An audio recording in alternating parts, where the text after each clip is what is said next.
Hello সুপ্রিয় দর্শক বন্ধুরা, আমি অ্যাস্ট্রোলজার লিটন জাদার। আশা করি আপনারা সবাই ভালো আছেন, সুস্থ আছেন, নিরাপদে আছেন।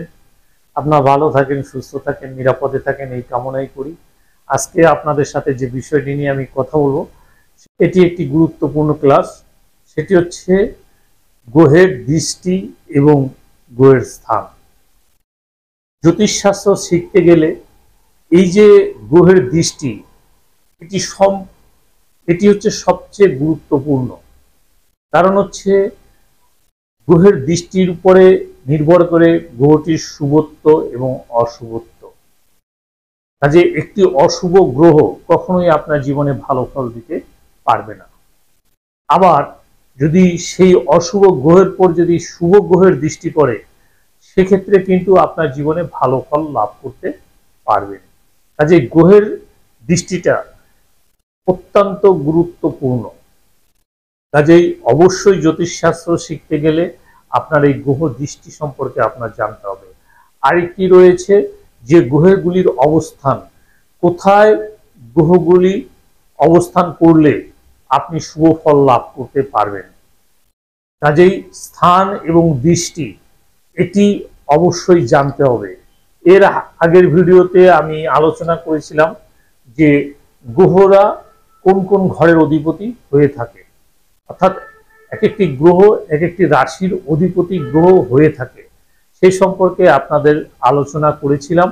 তো আজকে আলোচনা করব গ্রহের দৃষ্টি নিয়ে। তো চলুন কথা না বাড়িয়ে আমরা আলোচনার দিকে যাই। তো এখানে একটি ছক আমি এঁকে রেখেছি।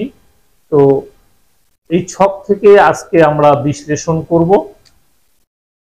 এটি হচ্ছে মেষ রাশি, এটি হচ্ছে বৃষ রাশি, এটি হচ্ছে মিথুন রাশি, কর্কট রাশি, সিংহ রাশি, কন্যা রাশি, তুলা রাশি,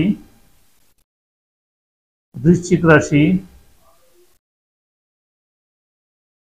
তারপর ধনু রাশি, মকর রাশি, কুম্ভ রাশি, মীন রাশি। এই হচ্ছে আমাদের মোট 12টি রাশি। আসলে এটি বলার কারণ হচ্ছে বা লেখার কারণ হচ্ছে, আমরা সবাই জানি যে গ্রহরা এখানে এখানে থাকে, কিন্তু বোঝার সুবিধার্থে এটি লেখা হয়ে থাকে। তো আমাদের প্রথম দেখতে হবে যে গ্রহের দৃষ্টি। আমাদের গ্রহ রয়েছে মোট 9টি। রবি, চন্দ্র, তারপরে মঙ্গল, তারপরে রয়েছে আপনার বুধ, বৃহস্পতি, শুক্র,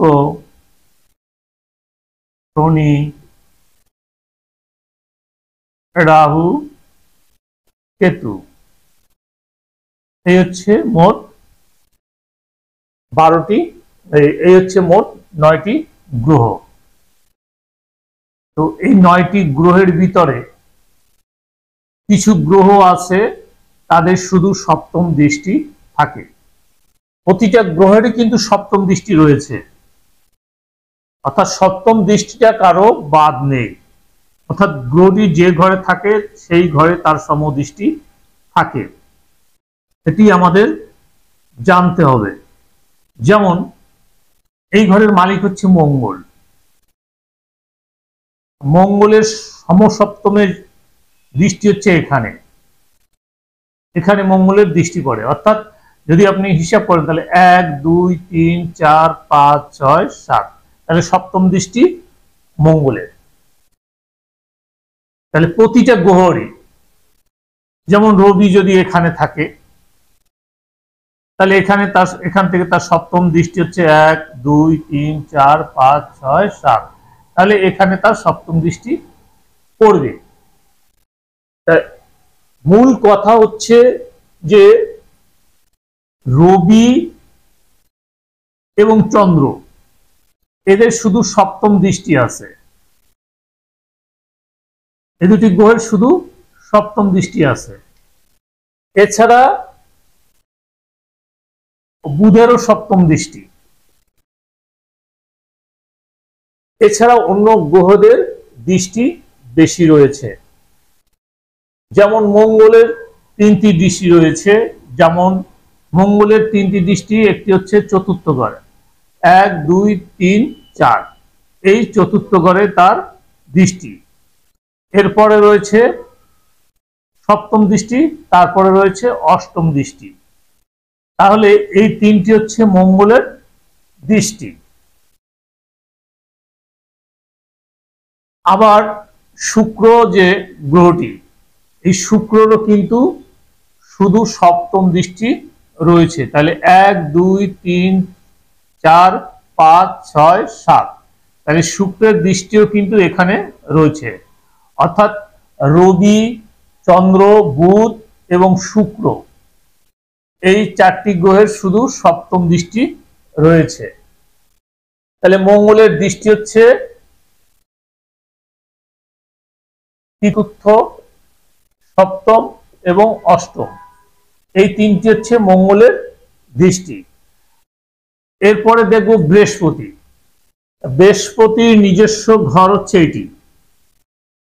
আপনার জন্মছক বিচার করতে গেলে দেখতে হবে যে বৃহস্পতি কোথায় বসে আছে, সেখান থেকে আপনি হিসাব করবেন। আমি এখানে শুধু জাস্ট বুঝাবার জন্য এখান থেকে করছি, কিন্তু আপনার জন্মছক বিচার করতে গেলে যেখানে বৃহস্পতি থাকবে সেখান থেকে আপনার হিসাব করতে হবে। তাহলে এর বৃহস্পতির পঞ্চম দৃষ্টি একটি দৃষ্টি, তারপরে রয়েছে সপ্তম দৃষ্টি, তারপর হচ্ছে নবম দৃষ্টি, মানে 3টা দৃষ্টি, পঞ্চম, সপ্তম এবং নবম। তাহলে এখান থেকে পঞ্চম 1 2 3 4 5, তাহলে এই ঘরে মঙ্গলের এই বৃহস্পতির দৃষ্টি রয়েছে। তারপরে 5 6 7, এ ঘরে মঙ্গলের এ ঘরে বৃহস্পতির দৃষ্টি রয়েছে। তারপরে রয়েছে নবম ঘর, তারপরে 7 8 9, এই ঘরে বৃহস্পতির দৃষ্টি রয়েছে। তাহলে বৃহস্পতির 3টি দৃষ্টি আমরা পেলাম, 5 7 এবং 9। শুক্রের একটি দৃষ্টি, সেটি দেখানো হয়েছে। এখন শনি, শনি হচ্ছে তৃতীয়, সপ্তম এবং দশম, এই 3টি দৃষ্টি রয়েছে। তা শনির ঘর হচ্ছে কুম্ভ রাশি এবং মকর রাশি। এখানে যদি শনি থাকে, আপনার জন্মছক থেকে দেখবেন, আপনার জন্মছকে শনি কোথায় আছে সেখান থেকে তার দৃষ্টি দেখতে হবে।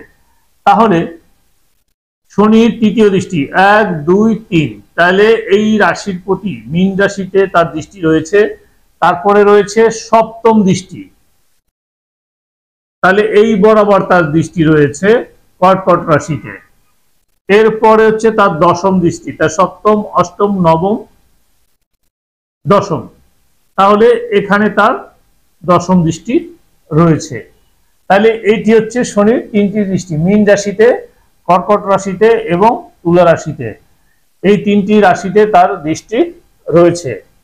এরপর রাহুর কিন্তু সবচেয়ে বেশি দৃষ্টি, একটি হচ্ছে পঞ্চম, তারপর হচ্ছে সপ্তম, নবম এবং দ্বাদশ ঘর। কেতুরও কিন্তু তাই, পঞ্চম, সপ্তম, নবম এবং দ্বাদশ ঘর। এই হচ্ছে আপনার রাহু এবং কেতু, অর্থাৎ যেখানেই থাকুক না কেন, রাহু যদি এখানে থাকে তাহলে এখান থেকে আপনার দেখতে হবে পঞ্চম ঘর, 1 2 3 4 5, এটি হচ্ছে পঞ্চম দৃষ্টি। তারপর হচ্ছে 7 5 6 7, এখানে তার সপ্তম দৃষ্টি। তারপর হচ্ছে 8 9, এখানে তার নবম দৃষ্টি এবং এখানে তার দ্বাদশ দৃষ্টি। তাহলে এভাবে রাহুর এবং কেতুর দৃষ্টি আমাদের দেখতে হবে। এরপর গ্রহের স্থান আমরা দেখলাম এতক্ষণে হচ্ছে গ্রহের দৃষ্টি। এবার আমরা সংক্ষেপে দেখব গ্রহের স্থান।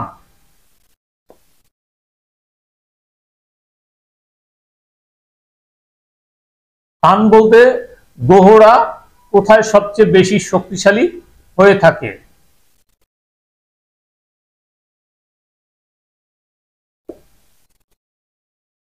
অর্থাৎ আমাদের যদি নাম্বার করি 1 2 3 4 5 6 7 8 9 10 11 12 এই হচ্ছে আমাদের 12টি রাশি। এই 12টি রাশির ভিতরে আমাদের কোনটা, কেন্দ্র কোনটা, উপচয় স্থান কোনটা এবং দুস্থান কোনটা এটা বের করতে হবে 12টি রাশির ভিতরে। তাহলে কোন হচ্ছে আপনার 1 5 এবং 9, অর্থাৎ এই 5 এবং 9 এই হচ্ছে আপনার কোন। এরপরে কেন্দ্র হচ্ছে কোনটা, কেন্দ্র হচ্ছে 1 4 7 10, অর্থাৎ 1 1 4 তারপর হচ্ছে 7 এবং 10। এই দেখেন চতুষ্কোণ কেন্দ্র হয়ে গেছে, এই 4টি হচ্ছে কেন্দ্র। এরপরে হচ্ছে উপচয় স্থান হচ্ছে 3 6 10 11। অনেকে 6কে ধরে না, আবার অনেকে 6কে ধরা হয়। তাহলে উপচয় স্থান হচ্ছে 3 6 10 11, অর্থাৎ 3 হচ্ছে এই ঘর 3, তারপরে 6 হচ্ছে এখানে, অর্থাৎ 3 6, তারপর হচ্ছে 10, তারপর হচ্ছে 11। এই হচ্ছে আপনার উপচয় স্থান। এরপর হচ্ছে দুস্থান, অর্থাৎ সবচেয়ে খারাপ স্থান হচ্ছে 6 8 এবং 12। এই 3টি স্থান হচ্ছে সবচেয়ে খারাপ স্থান। এই দুটি হচ্ছে সব শুভ স্থান, অর্থাৎ কোন হচ্ছে সবচেয়ে শুভ, তারপর হচ্ছে কেন্দ্র, এরপর হচ্ছে উপচয়, এরপর হচ্ছে দুস্থান, অর্থাৎ দুস্থান হচ্ছে সবচেয়ে খারাপ স্থান। এই দুস্থান কেন্দ্রস্থান নিয়ে আরেকটি ভিডিও আমি তৈরি করব, যেখানে আমি বিস্তারিত আলোচনা করব। তো আজকের ভিডিওটি আপনাদের কেমন লেগেছে, যদি আপনাদের উপকার হয় বা আপনাদের জীবনে চলার পথে কাজে লাগে তাহলে ভিডিওটি অবশ্যই শেয়ার করবেন, অন্যকে দেখার সুযোগ দেবেন যেন অন্যরা দেখে উপকৃত হতে পারে। সেই সাথে পরবর্তীতে কি ধরনের ভিডিও দেখতে চান আমাকে লিখে জানাবেন, আমি সেই অনুযায়ী ভিডিও বানিয়ে আপনাদেরকে উপহার দেওয়ার চেষ্টা করব। পরবর্তী ভিডিও পর্যন্ত আপনারা সবাই ভালো থাকুন, সুস্থ থাকুন, নিরাপদে থাকুন, এই কামনা করে আজকের মতো বিদায় নিচ্ছি। সবাইকে অনেক অনেক ধন্যবাদ।